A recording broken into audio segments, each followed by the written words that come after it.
उम्र से कुछ नहीं होता है। कितनी ऊंची कुर्सी है आपकी, कितना ज्यादा पैसा आपका, कितनी ज्यादा उम्र आपकी, कितने ज्यादा बुद्धिमान आप, कितने ज्यादा सुंदर आप, कितने हट्टे-कट्टे मजबूत आप, तो कितने ज्यादा आपके पास है में उससे फर्क नहीं पड़ता है। बाहर की दुनिया में कितना ज्यादा इससे फर्क नहीं पड़ता, फर्क पड़ता है भीतर की दुनिया में आपने कितना प्राप्त किया है।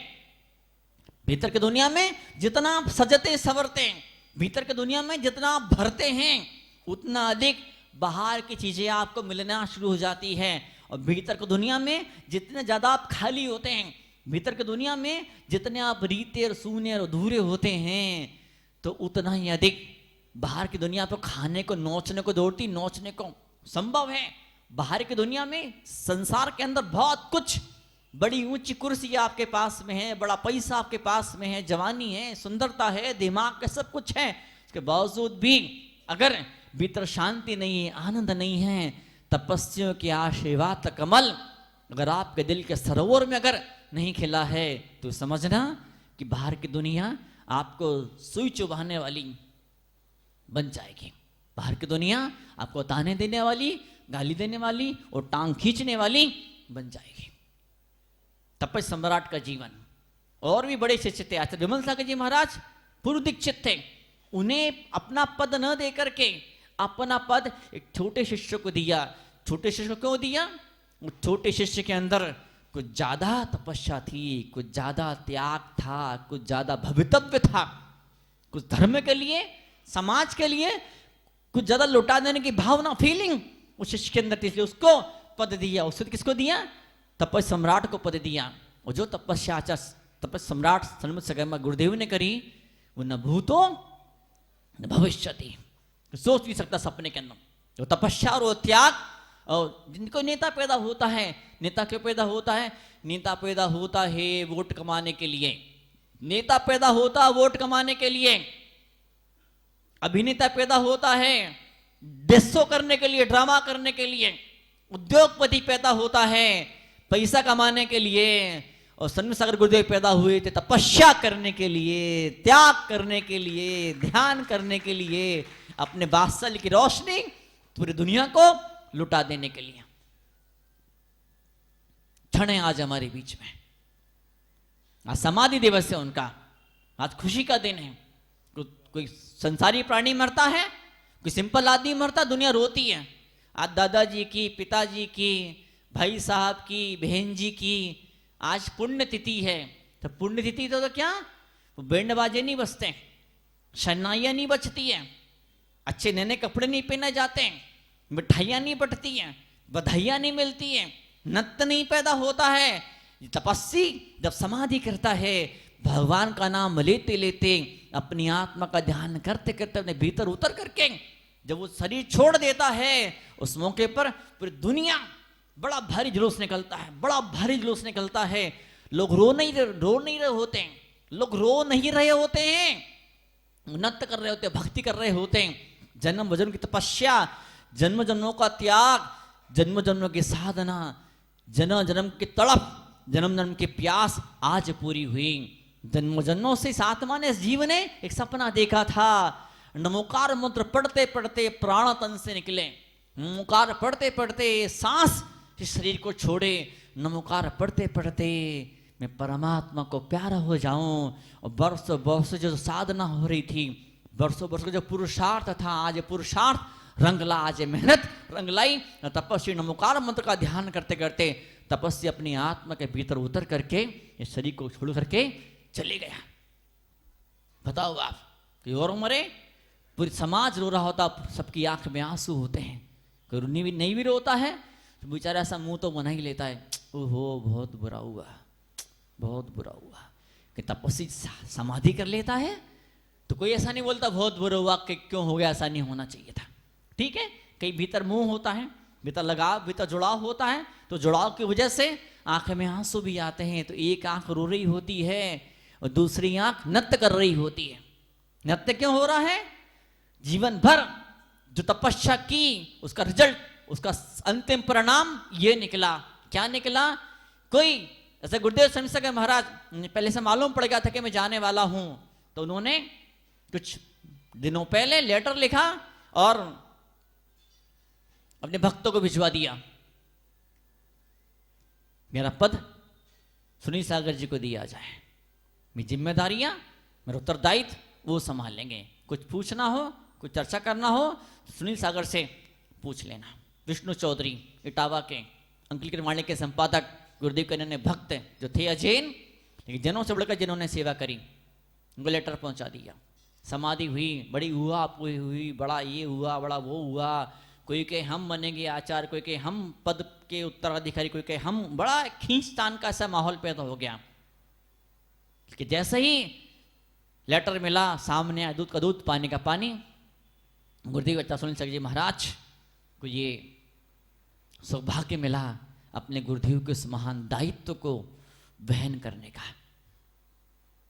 कोई इंसान ऐसा है जो कह रहा है तपस्या कर लो ना, त्याग कर लो ना, एकासन कर लो, हाँ आज रात में भोजन मत करना, आज लो प्याज नहीं खाना, आज गरीब का खून नहीं चूसना, आज के दिन, या आज के दिन तो नहीं, 1 घंटे के लिए, 1 घंटे के लिए तू नियम ले ले, किसी गरीब को लूटूंगा नहीं। कोई इंसान अगर आपको ऐसा कह रहा है, बता रहा, समझा रहा है, मतलब वो आपको तपस्या के सागर में स्नान कराना चाह रहा है। वो इंसान आप तो खुशियों के समंदर के अंदर, वो इंसान आपको संगीत की सैर पर लेकर के चलने का पुरुषार्थ कर रहा है, जीवन को संगीत बना देने की वो बात कर रहा है। पंचकल्याणक था इसी साल 2022 के अंदर, अप्रैल के अंदर, उदयपुर के पास में खेड़ी है ना, बड़ा छोटा सा बड़ा प्यारा सा गाँव खेड़ी, वो छोटा सा गाँव है, गिने चुने लोग हैं। तो पंचकल्याणक हुआ तो बाप रे, क्या हजारों लोग पंचकल्याणक के अंदर मौजूद होने आ गए। गुरुदेव सुनील सागर जी हमारे सानिध्य, समाज की अपनी भक्ति, समाज का अपना समर्पण, समाज की अपनी सेवा में देख रहा था।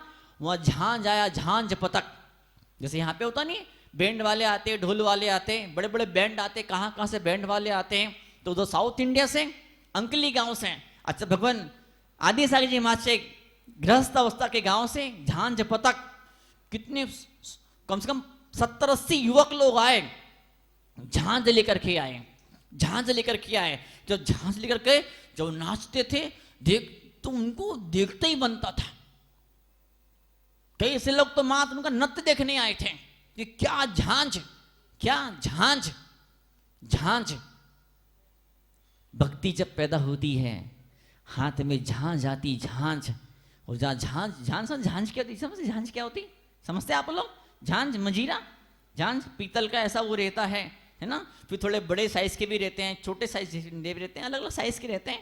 तो जब हाथ में ताशा भी थोड़ा सा अलग होता है, ताशा नगाड़ा बैंड बाज थोड़े से अलग होते हैं। झांझ बोलते हैं, झांझ पतक, क्या झांझ पथक, झांझ का पथ है, ये संगीत का पथ है, ये गीत का पथ है, ये गुनगुनाने का पथ है, ये नृत्य करने का पथ है। ये नृत्य करने का पथ नहीं है, जो जीवन को नृत्य बना देने का पथ है, ये वो पथ है जहाँ झांझ होती, झांझ, और जहाँ झांझ होती है वहाँ सांझ नहीं होती है। जहाँ झांझ होती है और झंझावात नहीं होते वहाँ पर, क्या झंझावात वहाँ पर नहीं हुआ करते हैं। जो जीवन को जिन्होंने झांझ बनाया था, अच्छा श्रीमती सगे महाराज बता दिया, दुनिया को बता दिया उन्होंने, आज भी चौथे काल की तपस्या संभव है, किसी और के लिए हो नहीं हो, मेरे लिए तो संभव है। जो चीज किसी एक इंसान के लिए संभव होती, वो चीज किसी और के लिए भी संभव हो सकती है। कोई और अरब खरबपति बना है तो आप भी बन सकते हैं। किसी महिला ने गुलाब जामुन बनाना सीखा है तो आप भी बनाना सीख सकती हो। क्या कोई एक व्यक्ति जिम्मेदारी ले लेता है कि मैं जिम्मेदारी लेता हूं, मैं अध्यक्ष के पद पर बैठूंगा, मैं अध्यक्ष बनूंगा, मैं साधु की सेवा करूंगा, साधु आएंगे मैं बैठूंगा, मैं जाऊंगा पर जो सुनने के लिए, कोई और आगे आए ना आए मैं जाऊंगा हार देने के लिए, कोई और आगे आए ना आए मैं करूंगा वजवर्ती साधु की। क्या जिम्मेदारी, पैसा जिम्मेदारी का होता है। मैनेजर से भी ज्यादा मेहनत, मैनेजर से लाख गुना ज्यादा मेहनत, ऑफिसर से बॉस से लाख गुना ज्यादा मेहनत मजदूर करता है, पर उसको इतना पैसा नहीं मिलता है। मैनेजर बहुत कम मेहनत करता है, बॉस बहुत थोड़ी सी मेहनत करता है, उसके बावजूद भी इतना सम्मान, इतनी दौलत उसको मिलती। क्यों? पैसा सारा जिम्मेदारी लेने वाले लोग जो होते हैं, तपस्या सम्राट ने जिम्मेदारी ली थी। क्या जिम्मेदारी ली थी? भगवान महावीर की तपस्या जो मरते चले जा रही है, त्याग जो खत्म सा होते चले जा रहा है, उपवास जो लोग भूलते चले जा रहे हैं, उसको फिर से मैं पुनर्जीवन दूंगा, पुनर्जीवित करूंगा, फिर से प्राण भरूंगा मैं।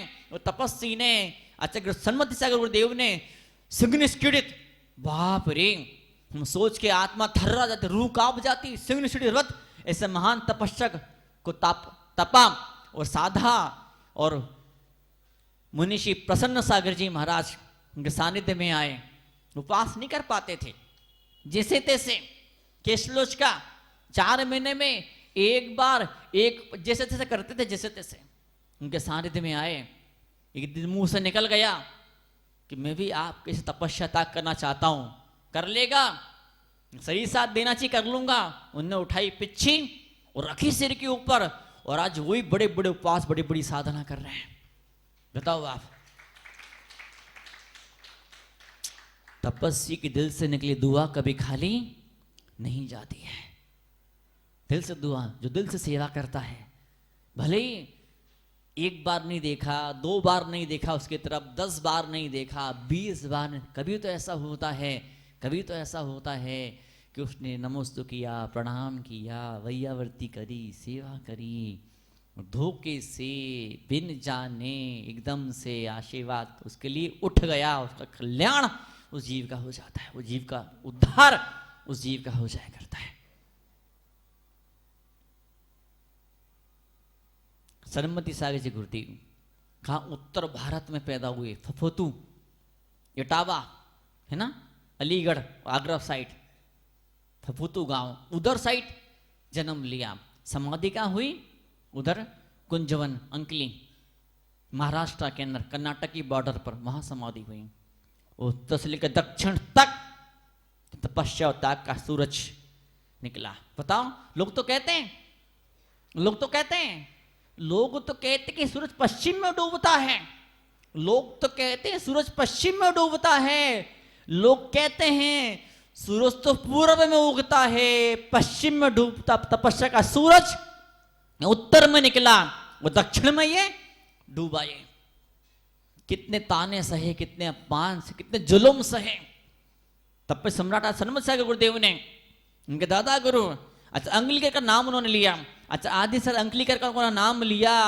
लोग चिढ़ते थे, लोग मना करते थे, नहीं ये नाम नहीं लेंगे, नहीं ये नाम नहीं लेंगे, नहीं आप ये नाम नहीं लेंगे। उन्होंने कहा वाह कैसी बात करते हो, अरे आपका बाप है, कल को मोलो काला पीला है तो सुंदर नहीं है, आपका बाप है इतना पैसे वाला नहीं है, आपका बाप है, आपके दादाजी हैं इतने प्रसिद्ध नहीं है, फेमस नहीं है, तो क्या उनको भूल जाएंगे क्या? अरे बाप है, बाप मेरा, दुनिया नहीं जानती है, नहीं फेमस है, नहीं इतना पैसा उनके पास में रहा, इतने बड़े बड़े पैसे वाले भगत उनके नहीं रहे से बावजूद भी मैं तो उनका नाम लेना छोड़ूंगा नहीं। अजमेर में भी वो आए थे, हिंदुस्तान में उन्होंने भ्रमण किया, पूर्व से पश्चिम तक, उत्तर से दक्षिण तक उन्होंने भ्रमण किया। कई सारे मौकों पर, कई सारे मौकों पर उन पर ऐसे ऐसे जुल्म हुए, उन पे ऐसे से उपसर्ग किए मुनि भक्तों ने।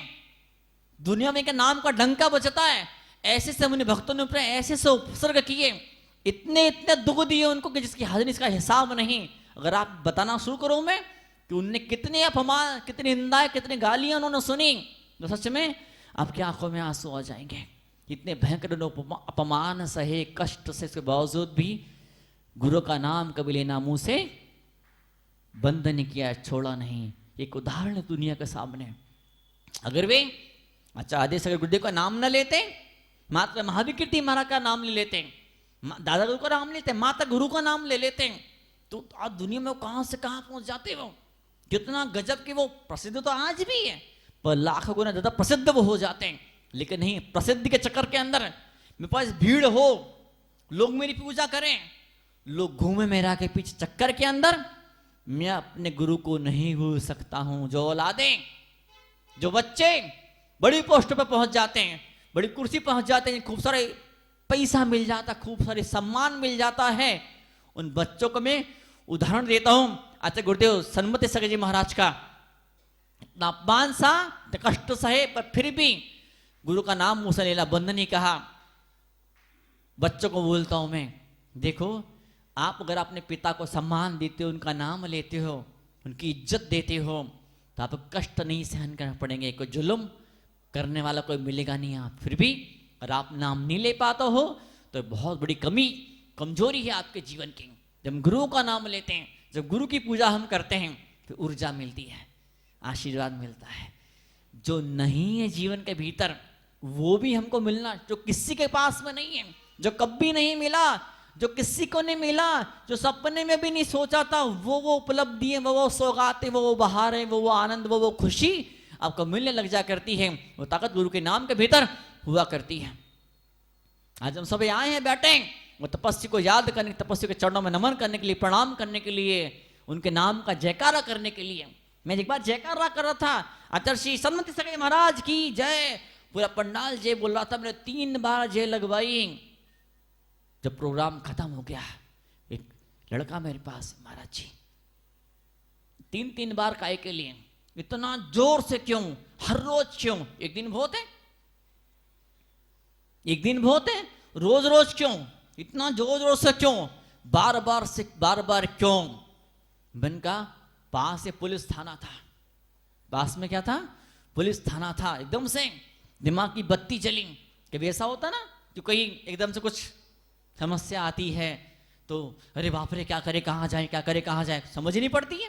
फिर कभी ऐसा भी होता है कि बड़ी भारी विशाल पहाड़ से भी बड़ी समस्या एकदम से चुटकियों के अंदर समाधान उसका निकल जाता है। तो लड़का पूछता बार बार जयकारा क्यों, बार बार क्यों, जोर जोर से क्यों? मैंने कहा देख, ये पुलिस की गाड़ी देख, पुलिस की गाड़ी जब चलती है तो क्या होता है, सायरन बजता है, आवाजें आती है। मैंने कहा वो गाड़ी के सायरन की आवाज सुनकर के, सायरन की आवाज सुन के, सीटी की आवाज सुनकर के चोरों के होश उड़ जाते हैं। गुरु के नाम का जयकारा सुन करके आपके पाप के होश उड़ जाते हैं, आपके दुखों के, संकटों के पर कच्चे उड़ जाया करते हैं, उनका दिवाला निकल जाया करता है। दुखों का दिवाला निकाल देने के लिए, संकट और मुसीबतों को ठेंगा दिखाने के लिए